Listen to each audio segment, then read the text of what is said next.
Hi, everyone. Last panel. I know that I'm sitting between you and your cocktails, so sorry about that. And then... Are we coming? Yes, you guys, of course. This is not a solo show over here.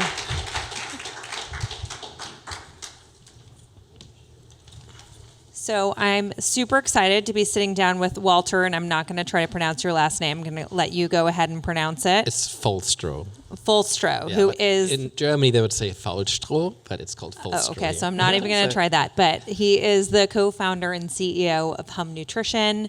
Many of you probably know their products. I know I start my day with them, and I was actually just saying that I need a new toothbrush.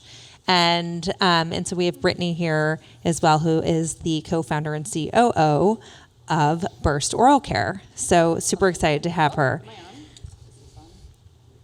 It's on, but a little bit low. So I want to start off because I always like hearing the why, right? Why did you start your businesses? Because I think that oftentimes informs how we as direct-to-consumer businesses go about communicating why you should sell or why you should buy our products. So I'm going to start with you, Brittany. So I think our answer is like a little bit crazy. So I have a co-founder and partner who is like, now is like my best friend in my whole life. And when we were introduced by a mutual friend, we realized we had a lot in common about what we were looking for out of life. And what we were looking for was the ability to create something like on our own terms. He had a background in oral care and like industrial design, and he was so talented, and I think he had like the best ideas of anyone I had ever met as a person about how to make a great product. And like here we are many years later, and that was like absolutely true. But we spent 6 months getting to know each other and having conversations about like what would the dream company look like? How would we interact with our colleagues? How would we acquire customers? And it's crazy to see all of the things that we dreamed about coming to reality. And I remember one of the things we had written down on this piece of paper was like, we're never going into an office ever for 1 second. And in the early days of that, like in 2017, people were like, okay, so walk us through this idea, and met with a lot of skepticism on like, how can you create a brand and culture? And then obviously COVID hit, and then like Goldman Sachs is calling us and being like, can you do a seminar on work from home environments? And so I think for us, our why was like, could we have the time of our lives? And I know that sounds super nuts, but that really, I think, is our why. That's amazing. And I think that tends to show, too, if you create that kind of culture. And we're going to talk about culture in just a little bit because you've both expressed how important it is in scaling your business once you sort of do understand what that vision is as well. Walter, how about you? Why did you start Hum? Yeah, I'm the kind of person that I have to start a business I really believe in. So I started Hum. My first company was a vitamin water brand back in the UK called Wyatt, and that company ended up selling to Pepsi a few years later. But during that time, I had a lot of like skin issues. I had acne, many rounds of Accutane. If you're familiar with the acne space, like Accutane is a very strong drug, so it's kind of painful to actually go through acne. It's not just physically, but also like like how you feel about it. Anyway, so I was struggling with my skin. My derm wanted to put me a 4th time on Accutane, which was like a lot of like, harsh, I would say, it's very harsh on your body. And one of my formulators back in the UK who I worked with, she wrote a book about the importance of gut health and the impact on skin health. And she said, like, why don't we try a different approach? You tried Accutane so many times, maybe we can solve your skin concerns with nutrition. It's like, sure, why not? I had nothing to lose. I always felt like that diet and my skin health was connected, but I never had proof about it, especially when I mentioned this to like a dermatologist. They're like, no, there's no correlation between your skin health and your, in your acne and like your food, etc. So she fixed my skin, to cut a long story short, and I felt like this was so powerful for me, such a life-changing moment, that I really wanted to do something and bring this message to a wider audience. So what I did first is like I built like a content platform where we educated consumers about what kind of nutrients are good for their skin. And then we looked at the vitamin space. We saw there were so many like pain points. There were like no brands out there that had like formulas with clinical research behind them. There were not clean ingredients, lots of fillers in products, etc. And again, I took this sort of consumer-first approach. It's like, this is a product I want to take myself. So I built a brand literally around my values, which was like clean and clinical formulations that really work within the vitamin space for concerns that I really cared about. And that's how the idea was born. And then my first job prior to Wyatt was like a gig in technology, and I took all those learnings from technology and then used those to build a community online and connect consumers with experts and scale one-on-one consultations in a way that only technology can. So that's how like it all came together, and that's sort of the background of the story. Once we launched, we started first as a digital-first brand, and no one came to our storefront. So it was a very sad moment in the beginning. I thought we had the greatest products, we had the greatest brand, we had the greatest formulations and all this science and all these experts. And then we learned over time to really get in front of the consumer. You have to find ways of cutting through in unique ways and building a community from the ground up, which we have done since 2012. And I'm extremely passionate about what I'm doing. So can you talk about a couple of those strategies that you've employed? Maybe some of the things that didn't work, right, early on? Like why did no one come to your website? And then what are some of the things that you've done that have been incredibly high in terms of return on investment? Yeah, so I think the first thing we've done, which was look, I thought we have the greatest formulations. I knew what went into the formulas. The packaging was great, the branding was great, the stories, and everything was great about the product. And the website was, I would say, fairly simple, but it worked. But what we learned is no one's coming to your website. It's like building a store in the middle of nowhere. If you think about it in digital ways, imagine you open up a mall and there's just no one around you. So you need to be talked about. And the way we did it, we really leaned into content a lot. So we started writing content about topics that people were asking about on Google. So we looked at Google search trends. We looked at what are consumers really interested in, and where are the sort of educational gaps for the consumer, and how can we lean into that and then use that as a way of leading in, building that relationship. The next step we then did, we developed a quiz with UC Davis. They're a very forward-thinking university when it comes to nutrition. And that allowed us to profile consumers. So once they were on the blog, they then could take a quiz, we could analyze their concerns, we could recommend nutritional solutions, and that's how we then suddenly build a community over the years. And now our blog has over 2 million subscribers. Wow. And that is very thirsty for content, and that's a great way for us to educate, stay in front of trends, stay on top of trends, and really build this more, I would say, connection that is really driven by education and filling in I would say, a gap where people have interest in topics that no one wants to talk about. So I think that was a big win for us. What didn't work out so well was those big glitzy marketing initiatives, I would say, that are one-off, which are more ego-driven, taking out a billboard, for example. It's amazing to be on a billboard and to see your brand out there, but I think you really have to think through this overall marketing strategy and how things come together. And if that's part of your strategy, that's great. But if you do these one-offs to drive traffic, you may see a little bit of some spikes, not necessarily. But it doesn't really build a long-lasting relationship with the consumer. And we're going to get to Brittany because you also have a unique approach with the way that you're able to distribute your product in a really educational way. But I do have one more follow-on question to you, and it's going to be similar for you, and that's how do you employ a team around all of that content creation, right? So you might normally be investing dollars in paid media or those big splashy campaigns, but instead, how are you thinking about your marketing org or your content org? Yeah, the way I think about it is I think you have to be very agile. Whenever we build out teams, the most important thing is that the team is very agile in the sense that they can adapt, learn quickly, and you want to have that almost as part of your values. So when we recruit for people, one of our values is curiosity, because I truly believe that in our world, they evolve so quickly. If you're not curious about change or what's happening in the world, and you're so set in your own way, I think you won't be winning potentially. And I think having that approach to recruitment to then translate into more agile teams, I think is a very powerful tool to win in this space. But are you hiring editors, for example, instead of marketing managers, or are your marketing managers, they have to be really good at copy? So very good question.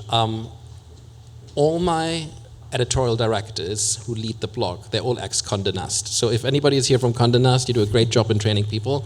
They really are incredible. They really help you cut through. They have the finger on the pulse of things, but they want to talk about things outside of the typical Condé Nast.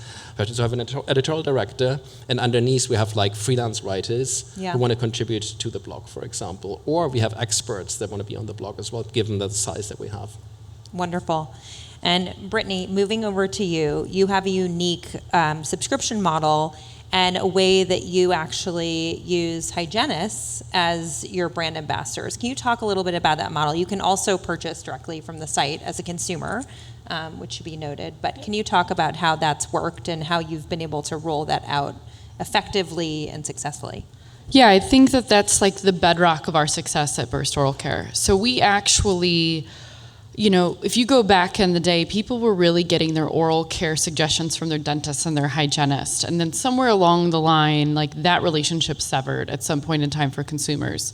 Hamish and I identified that this is the thing that we're going to reconnect. So we actually launched the brand at a dental convention in Chicago called RDH Under One Roof, and it's where dental hygienists come to get their credentials renewed. And at the time, we were like really bootstrapping. We could only afford like half a booth space. So we went to every dental convention in America for years, him and I, and we met hygienists. And we signed them up to be a part of this Burst thing. And in order to be part of this Burst thing, you're gonna try our products. If you like them, you can be a Burst ambassador. If you don't like them, we'll leave you alone. And they are experts on your mouth. They are cleaning teeth 8 times a day, 4 days a week. Dentists are doing some of the deeper care issues. And so the level of passion that these people have cannot be mimicked in any way. Like they're crazy about this topic in a way that I didn't know anyone could be.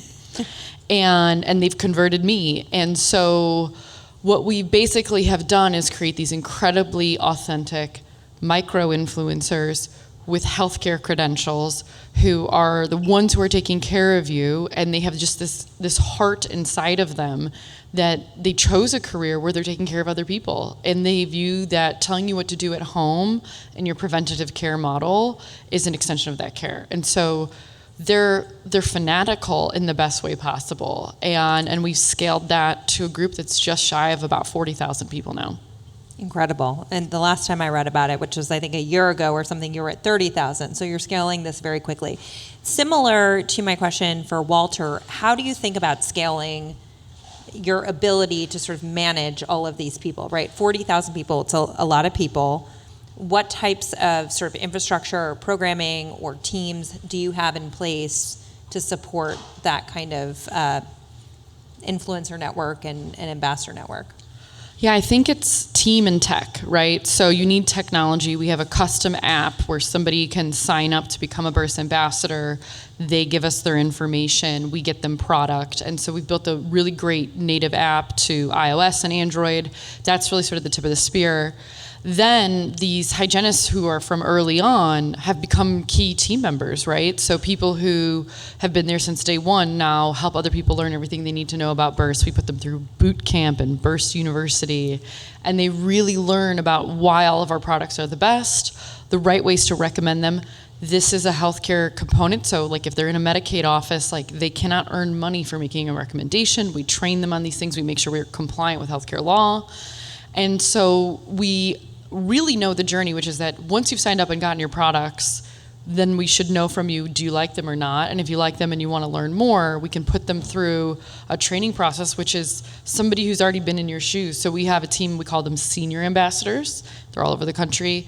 We have a lot of full-time employees who started off as a Burst ambassador, and now they're head of social media and influencer marketing, Marissa over there, and Shelly and Emma are head of our office sales program. So what we have is this really passionate community who will raise their hand and say, what more can I do? And if there's a role for them, we put them in that role.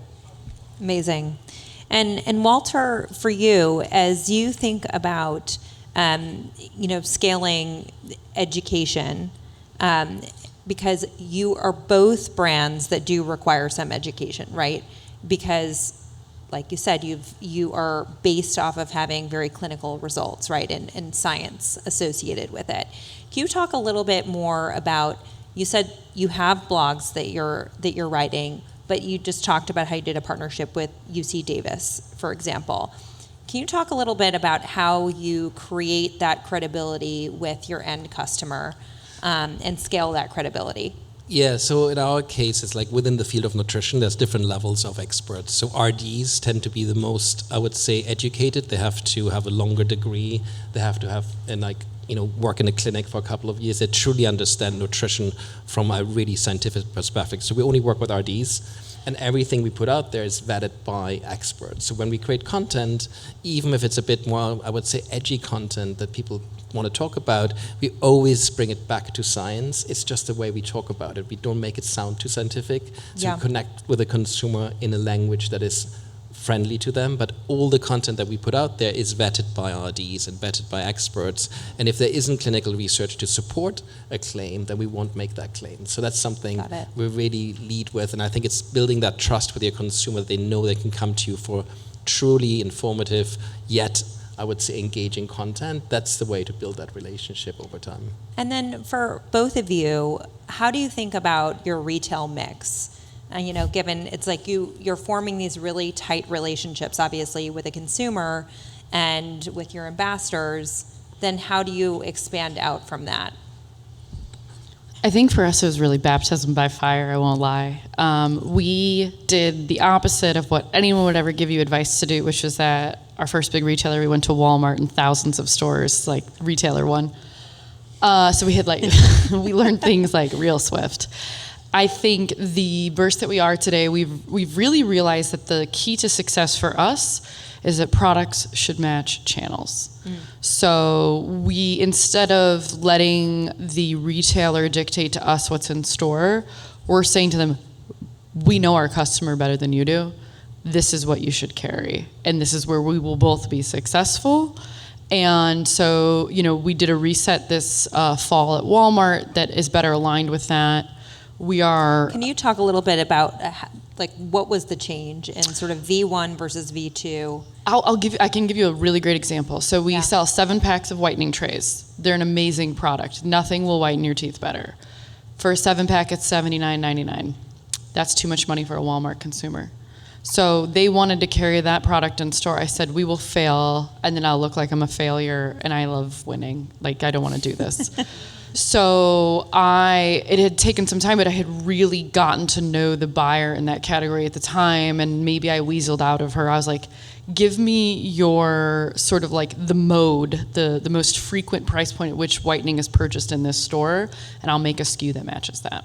So I sell a 3-pack of whitening trays at Walmart, and I do very well with that. And if I had done the 7-pack... And what was the price point for that? $29.99. Got it. And so if I had gone in at a $79.99 7-pack whitening tray at Walmart, I think that would have been an abysmal failure. And instead, it is now a multi-million-dollar single SKU. Wow. So that was a right choice. But in the early days, it's like Walmart. They're Goliath. And I think our first go with them, I was like, yes, we'll do whatever you say. Yes, thank you. Thank you for the time. And then now we're like, no. Actually, we know more about this than you do. Let's do this the right way. So then when we started to talk to CVS, we sort of came with that energy. We said, we get that you love everything that we do. And they really love our children's brush, which retails for $39.99. I was like, I'm not selling you that. Won't sell in the store. Kids' brushes in store sell for $6. This is a super premium product. It's like the Bergdorf Goodman version of a toothbrush. You can't have it. And she was, she hemmed and hawed about it, but ultimately I was like, This was your first conversation with CVS? No, it was the 3rd or 4th. This was a really persistent moment where they really wanted this, and I just kept saying no, and I think I'm going to be right about this. And instead, our new travel edition is going into CVS, and our whitening products, which we think more closely aligns with the CVS consumer, but it's having that strength of conviction. I eat, sleep, live, breathe this brand all day, every day since inception. I just might know more about it than you do. Right. And they respected that, and I think having the willingness to say that, because we didn't have the right alignment to begin with. And we had too many SKUs at Walmart to start. And now we have a reduced SKU profile, and those SKUs are performing well. And I think that that's going to be the right choice for us. And I think that that's a really interesting way of approaching it, because I think a lot of time as founders, it's terrifying to think of talking to a Walmart or a CVS and pushing back and asking a lot of questions, because you sort of feel like you've already won the lottery by being in front of them. So how did you feel like you sort of earned that relationship to be able to say those things? Or do you feel like you commanded respect because you came at it from that perspective? I think we just demonstrated a willingness to do whatever it takes to be successful. And so we said, okay, let's be honest about what's working, what's not working here. We don't want to do poorly. You don't want us to do poorly. We're on the same team. And so I think it's like persistence, because in our first go with Walmart, we just said yes to everything. And because we did exactly what you said, you're just like, oh my gosh, thank you so much. Right. And I don't think I gave myself enough credit. Like online on Amazon, I'm a massive brand and I do know a lot and I have a lot of consumers, and maybe I should have asked more questions. And I would count that in sort of like the constructive mistake. A constructive mistake to me is like, it didn't take me down, but I certainly should not repeat it. So that's how I think about it. And Walter, what about you in terms of your retail mix? How did you think about that rollout? Yeah, we started in prestige beauty. So Sephora was one of our first retail partners, Nordstrom, etc. So we covered that space extremely well. But then there's obviously a point at which you want to continue to grow, and there's a limit in those spaces, because especially our category, vitamins, people buy basically in a few locations. Amazon is big, Target is big, Walmart is big, pharmacy is big, and direct-to-consumer is big. And if you're not in all of these key channels, if you truly want to be omni-channel as a brand, then you have to start winning in all of those. So we just entered Target, so that's in its infancy basically, which is very exciting. Learning a lot there. And I think one of the key lessons is to really have, if you have unlimited resources, which probably nobody has in this room, but if you do, you can run as many campaigns as you like and drive as many products. But I think having a real hero SKU is important for retail. So you can focus your marketing investment on those hero SKUs, then drive to your brand with a hero SKU, maybe have a few iterations of those SKUs. And then, did you have exclusives as well, or just your hero product that you knew was already working on your direct consumer channels? So it depends. Like for innovation, we sometimes do develop like retail specific SKUs, but we have our hero product, and that product I want to see everywhere. Yeah. Just maybe different sizes, different strength, etc. So that's really a question of that. But I think it's really important to be really focused, and it's so easy, and I'm saying this to myself because I'm the biggest rule breaker of this rule. I have so many ideas and I have so many new things which I think are the greatest things on earth, and often they're not, of course, but like there's this constant stream of newness you want to bring to the world and innovate, and you see all these opportunities, but you need that discipline if you really want to win in retail, and that focus, because you may have heard the story about this product already 5 million times, but there's so many people out there who haven't. So you have to be really focused and be really granular, like, which part of the story does resonate with your consumer, the order of the storytelling, how do you drive them, the price points, to your point. So all these things are little things that you want to get right. Somebody said it to me, like, retail is detail, and it's truly that, because it's a combination of factors that make you win in the retail space, including where you're on shelf, how you're on shelf, the price point, the assortment, etc. There's so many components to that, and you really want to be thoughtful about this in order to win there. And that's something that we're really focusing on right now. So which product did you? So Flatter Me is like okay. our number one product. It's a digestive enzyme. What's really cool about it, it works immediately. So it's a great way into the brand. It helps with bloating and digestive issues, and it's not just me saying this. We actually have done double-blind, placebo-controlled studies on the product to demonstrate the efficacy of it. And it's right. the only digestive enzyme that can say that on the market. And it has become our hero because it works so quickly. And then once you've built that relationship with the consumer, that trust with the consumer, then you can speak over the other solutions, including Daily Cleanse, which helps with breakouts, etc. So I think that's a smart strategy into retail, where you focus on your heroes and then upsell once you have gained the trust of the consumer.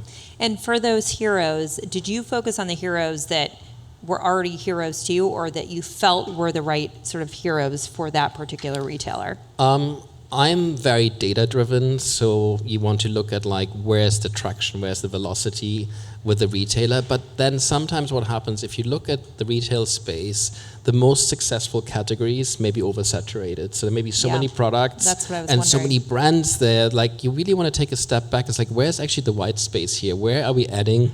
Where do we have the right consumer, but where are the consumer needs not met within this shelf? And that's where you can win, actually. And if you have a digital presence, which we have, obviously, and have the right message to then get them to the retailer as well, I think that could be a winning proposition. So it's not just about like what sells on the retail level, but also where the white space is, what is a competitive set, where do you really add value to the consumer that visits that retailer. Wonderful. I want to open it up to audience questions. If you don't, okay, we do have questions. I was going to say, if you don't, I'll keep going. You with the white shirt back there. Hi, thank you both. I know Hamish, by the way. He stayed at my home like 6 years ago when he was visiting San Francisco. Hamish is her co-founder. And Walter, I'm a huge fan of your company, and I had a similar journey with acne, and I'm super passionate about the supplement space. I'm curious, as precision medicine becomes more of a fad, or whatever you want to call it, how you're thinking about evolving the company, not just in, obviously the panel is about winning in a crowded space. So how do you continue to innovate when you have market share, but also like fend off all these competitors who, are doing cool stuff, frankly? Yeah, well, look, I have 4 minutes and 28 seconds to answer this question. I think this could take hours to answer the question properly.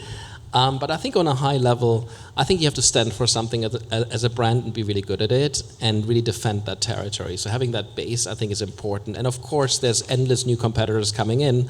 There's not a single day that a new brand comes to the market and somebody's telling me, have you seen this brand or that brand? And literally it's like, I'm just waiting for that text on a daily basis. It's just a very crowded space. So I think having a clear point of view and a reason to be in an area where you're really good at helps you defend your market and grow that consumer base.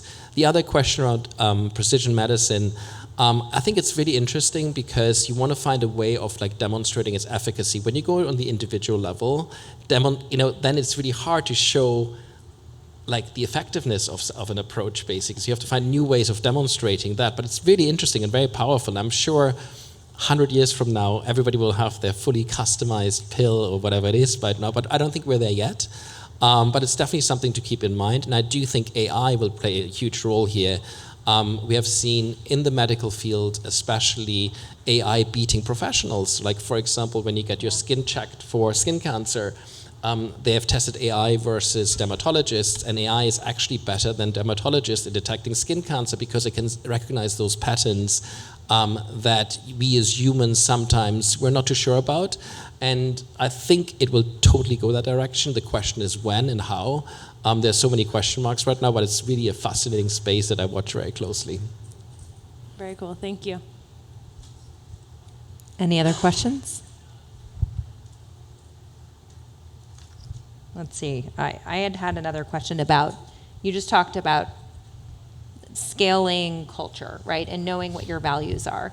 And you both have said that this is very important.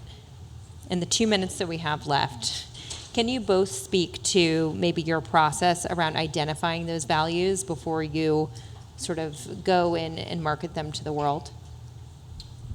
I think for us, we defined a North Star very early on, and we've never deviated from it, which is, what do the hygienists want?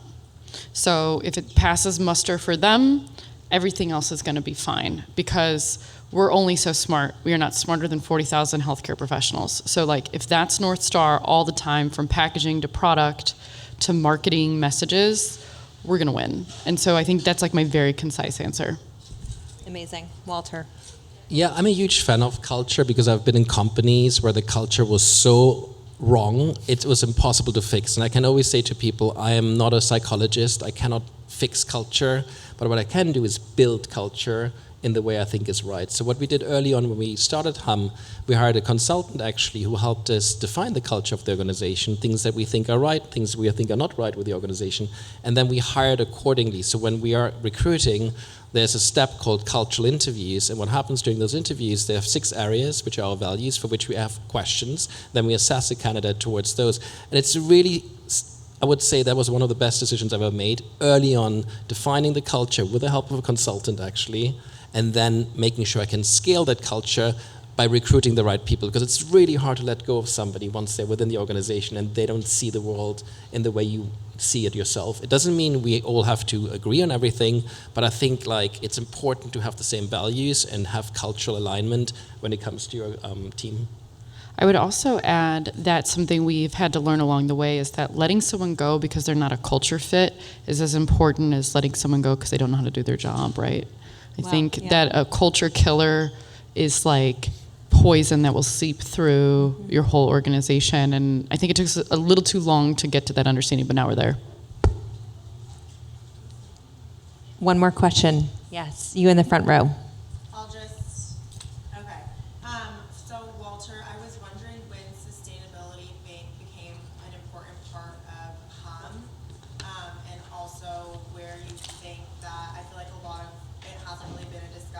way, and hopefully one day we're all moving towards a sustainable world. So I'm wondering where you think it's fundamental to start establishing sustainable practices in your brand. And also, Brittany, since I'm not super sure if Burst has a sustainability policy, maybe like when is that on the horizon, and what is like the discussion surrounding that? Questions around sustainability. Yeah, I mean, from my perspective, I truly believe that if the environment in which we live is unhealthy, we're going to suffer ourselves. So just purely from that perspective, I think we have to protect this planet, the ecosystem. You know, things are so connected, even like bacteria that we can't see are really important to us, for example. And we know that from the probiotics we're taking. And because people are getting less exposed to certain bacteria, they're developing certain diseases more and more. So, for example, autoimmune diseases on the up, etc. Anyway, I feel very strongly about sustainability. And I feel very strongly about doing something about it. And I still remember I was one of the panel speakers at WWD. They had this CEO summit. And one of the largest organizations, I'm not going to mention which one, their CEO went up there and said, well, look, it's so hard for us to do something about the environment. You small companies, you're the ones who can put pressure on us and change that. It's like, that's incredible because you're like 95%, if not 99% of the pollution, if you will. But it's like, you know what, challenge accepted. So I took a step back and I looked at our supply chain. And from day one, everything was recyclable. But the truth is, there's just too much plastic in the world. And plastic is not necessarily bad because it's a great light, material. But there's just too much of it. And there's so much of it that we can use it for generations to come. So instead of like using virgin plastic to make new bottles, we actually collect plastic bottles around the world, predominantly like in Central America, Southeast Asia, etc., in areas where there isn't a good infrastructure to do recycling. So we provide people with income. We take those plastic bottles, then clean them, of course, put them into chips, and then turn them to hum bottles. We're extremely proud to say that to date, we have prevented the equivalent of over 20 million bottles of entering the ocean because these plastic bottles typically end up in rivers, then get washed up in the shores and up in the rivers, and that's why there are microplastics in our food chain right now. So I think we can do something about it. It's our obligation to do something about it, and I hope that other companies will follow suit in that direction because that's something we all need to really prioritize. So it means a lot to me, and I'm really glad you asked that question because it's a big problem that needs to be addressed ASAP. Thank you. That's lovely. I think for us, our thoughts on sustainability, it's actually woven more into what we do than we talk about.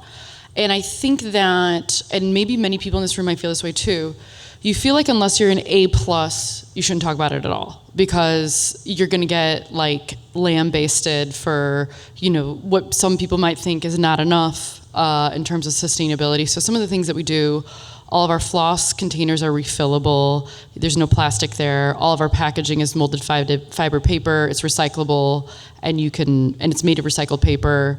All of our tubes are recycled plastic. And so we ask ourselves the question, what can we do with a particular product to make it more sustainable? And based on the range of products, some of them might be fully sustainable, like the floss. And our flossables are made of biodegradable wheatgrass. And so we have products that we think are A+, and then, we have our toothbrush, which is made with a lithium-ion battery, and so innately there's going to be things that are not sustainable about that. The big move that Hamish is working on right now is that we've been talking to our groups about, can we make our toothbrush heads out of recycled ocean plastic? So that's something that I could see existing in 2025 for Burst. So I think that instead of burying your head in the sand about sustainability, if you start asking the questions and you start asking yourself, okay, what can I do with this product and what can I do with this product? I think it's this collective effort that's going to get us where we need to go. And, I don't know that I'll ever be an A+ from a sustainability perspective. But, Hamish is brilliant, and he's the head of all product development for our company. And so I think he can do a lot. I think what's realistic for me is can I move myself to a B- by the end of 2024? It feels like a really good goal. And so instead of being afraid of these questions and being like, oh my God, I'm not fully sustainable, I should jump off the stage here. Instead, talk about what your challenges are. And I assure you that doing something is making you better than 90% of the people out there. It's a good thing to end on. Save the planet and the climate. All right. That's it. I think I'm going to hand it over to the lovely ladies from FounderMade. And thank you so much for having us. And thank you all for listening.